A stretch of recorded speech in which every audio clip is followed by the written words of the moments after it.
Hello, I'm Hattie, a planner at BCCP London. Afternoon. I am live from North Norfolk today for our Curious session. Last week, Peter talked through digital at home and at local. And today, I'm going to take you through the topic of commuting, work and leisure.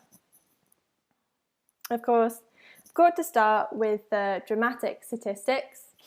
What's changed in lockdown? So 20 million people starting work from home compared to 1.7 million last year.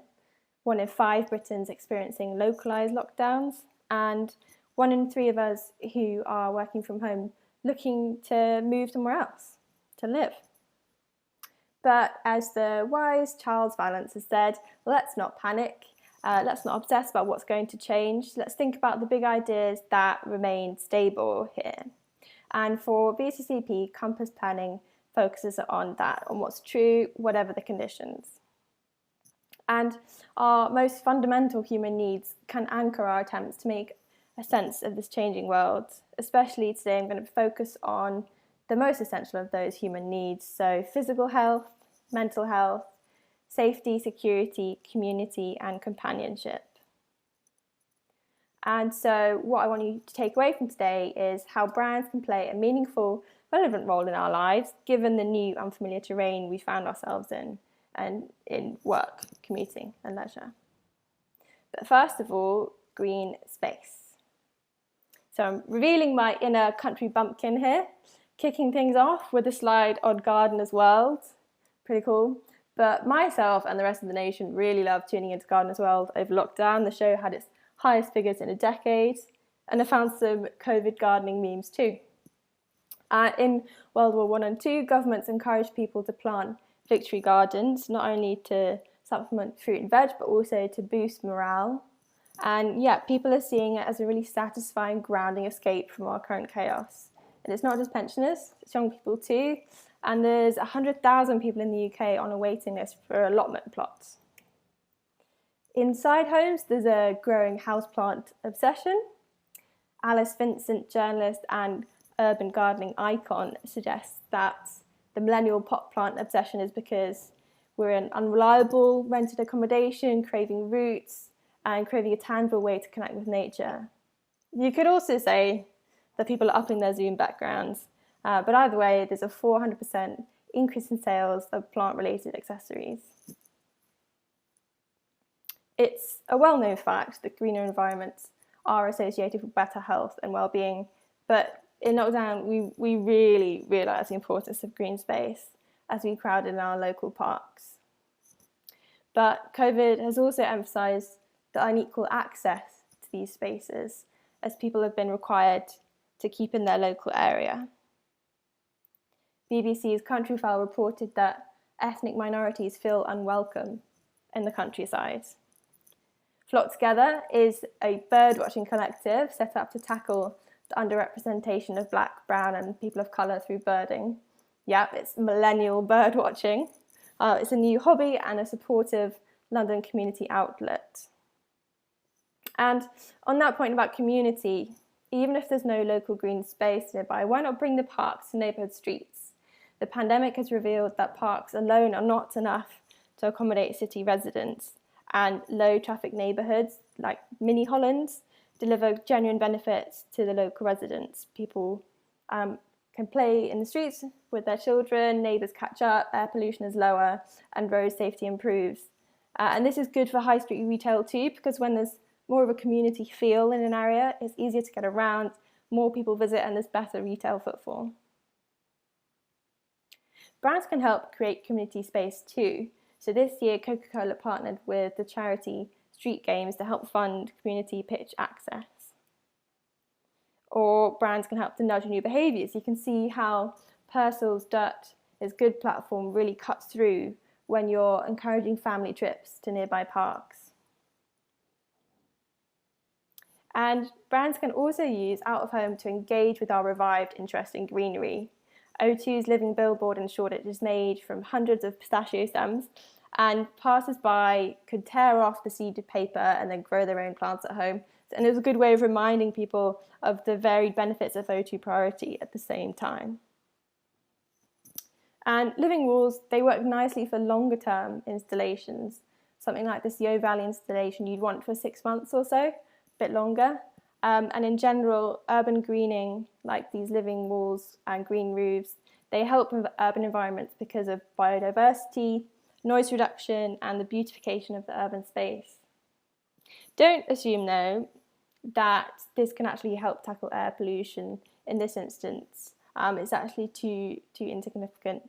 But anyway, on to my most favourite discovery of the summer.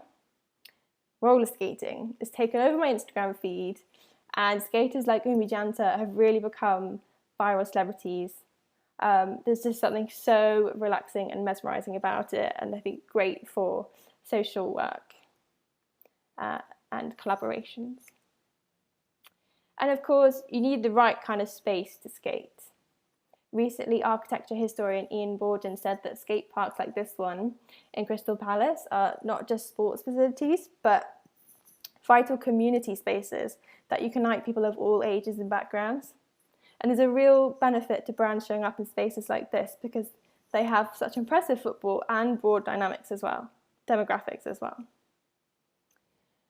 So Domino's Staycation Picnic Blanket was perfect for this summer. But as COVID isn't going away anytime soon, we still need to access our green space for physical and mental well-being, meeting up with friends and community as lockdown measures continue. So the question now is, how can brands show up in winter? Now, on to the shifting dynamic of our cities. As lockdown hit, mayors all across the world, from Milan to New York, took the opportunity to lay down vast networks of bike lanes. And with these temporary measures, we saw more space previously taken up by cars. And this has been a really interesting space because we're realizing the new possibilities for our streets. So in-street dining was really successful in New York, Chicago, San Francisco, and that new behavior could outlast the pandemic. And beyond restaurants, also things like markets, schooling, drop-off and pick-up points for online orders, and even voting stations are being discussed by city planners. So this idea that streets could become the bedrock of the global recovery. And everyone knows the benefits of cycling to our health and the environment, but I guess we all needed that little nudge to actually act on it and make it part of our routine. The latest TfL's data says that national cycling is up 145%. But in terms of reaching people on public transport, this shows that there is a steady increase over the last 2 months on public transport, especially on buses. And electric scooter sharing schemes are a new thing to the UK. They've already been in hundreds of cities around the world. We're a little late to the game in the UK, but they're here now, and I'm excited about them because they might actually become cool. E-scooters might become cool because there is a new global e-scooter championship starting next year, where professional riders will be racing at 60 miles an hour. And I think it could be an interesting sponsorship opportunity. My next section is about the very fundamental need to protect against air pollution. So first of all, shout out to the TfL team who worked on the ultra low emission zone. So in London, we're seeing its impact with over 13,000 fewer cars driving in central London each day, and a 36% reduction in NO2 pollution. But pollution is deadly, and there's a detrimental health link between COVID-19 and air pollution, so this is ever more a serious concern. And actually, people have noticed that it's actually possible now to reduce the air pollution. It's not sort of a scary impending doom, because 9 out of 10 people have experienced the benefits of cleaner air in lockdown, and 72% now feel that clean air is more important than ever. And digital out-of-home can react in real time to localized pollution data, which offers new creative ideas. So E.ON used an AR filter to interact with that data and then signal people to their ultra-fast electric vehicle charging points. There's also some potential for pollution busting out of home. The billboard on the left is based in Mexico, It claims to provide the same amount of oxygen as 30 trees in a 6-hour period, and one of those billboards can last for up to 5 years. The process and how it works is kind of similar to photosynthesis, and the potential in this is really if you can have strategic locations and really scale up this idea to have a tangible impact. And there's a way to create new carbon capture structures too as well, not just on billboards. This is a series located in local parks in Rotterdam and Beijing. And this is a really great example in Marylebone Station of an effective out-of-home that both tackles air pollution in a sort of confined space as a takeover. And I think it's a virtuous out-of-home where the advertising is funding better infrastructure and services. So I'd like to see more of this sort of virtuous circle in terms of out-of-home and infrastructure. Even though out-of-home was hardest hit by the pandemic, ad spend fell 70 to 85% in the last quarter. It has had an increase in trust. So compared to social channels, which have less trust now, out-of-home has more because of all the public service announcements that have been filling the streets, and I think there will be a longer-term benefit to the trust that this out-of-home has. So my first takeout is that as the public is so much more focused on air quality and being around nature for their health and well-being, brands should look to how they can provide and prioritise better access to clean air and green spaces. Next up, in the new terrain we find ourselves in, is the reality of flexible and home working. Because, as I said, for 18 million people, this is a new thing, and it might be forever. Eek. So tech companies like Twitter say they're open to staff working from home permanently, and a GWI study has said that 76% of professionals have expressed an interest in permanent remote working. Whilst I'm being all dramatic, I'll also slip in this point about a 4-day week. So in New Zealand and Scotland, political leaders have floated the idea of a move to a standard 4-day week, and many businesses have also tried it over lockdown as a temporary measure. And previously, companies like Microsoft trialled it in Japan, and they had results showing higher productivity without any salary reductions. So temporary or not, something like this could dramatically transform our work-life balance for the better. We're all experiencing a change in our work rhythms without the same commuting and face-to-face meetings. So the working day is no longer exclusive from 9 to 5, and it can really vary according to your life stage. And so this is important when we're thinking about what media we're using and when. I particularly love this quote about breaking the fourth wall of the workplace, breaking the fuzzy boundaries between home and work. So attending a virtual meeting inside a colleague's home, or seeing their child toddle past in the background of a Zoom call breaks the fourth wall of the workplace. And now actually that we've broken the fourth wall, the case of flexible work is a lot easier to make. But does flexible work mean more work? Well, yes. The average US worker has been clocking up an additional 3 hours of work per day, and in UK, France and Spain, it's an extra 2 hours a day. People logging back in to work in the evenings as well. And now that the commute is gone, the separation between states of mind has been washed away, so there's less separation between work and relaxation. As a response, people are finding new daily rituals to help with that separation. So think about it. Instead of the commute, what are you doing to switch off? For Peter Gaston, it's 30 minutes a fortnight. Me, it's probably a podcast. So there's this question, how can brands help to demarcate the end of the day? Peroni's new campaign, Walk With Us, focuses on the Italian tradition of la passeggiata. Definitely said that wrong, but let's move on. So it's an early evening ritual about a walk, not really for any reason, but it's about the demarcating the end of the day and sort of socializing and a way to appreciate the little things in life. And I think this is a great concept for their podcast series too. we can predict that podcasts will continue to be popular. Amazon Music launched a podcasting service in the UK, US, and a few other markets.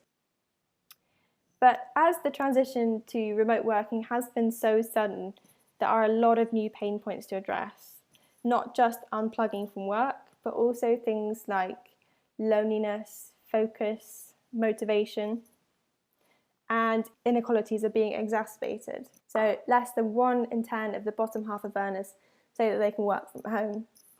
And remote working sort of rests on the institutional know-how of the established and experienced workers. So they find it easy, while entry-level employees find it much harder. And there's also huge implications on domestic experiences. There's pressure on gendered relationships at home, the blurring and overlaying of parenting and work, and the pressure that causes. And actually, this recession is hitting women harder. Between February and April this year, male unemployment increased by 9.9%, and female unemployment increased by 12.8%. And trigger warning, ladies, economists project that it's going to take more than 10 years for the gender wage gap to close to what it was before the pandemic. So, relevant brand initiatives that can address growing inequality will win hearts.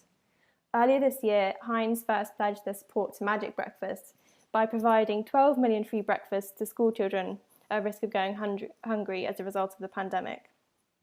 And this Silence the Rumble campaign is a continuation of Heinz's commitment to ensure that no child is too hungry to learn. My second takeaway is that there are ample new pain points and anxieties which should direct us to creating really relevant and meaningful work. Now, on to the role of working in the office and in co-working spaces.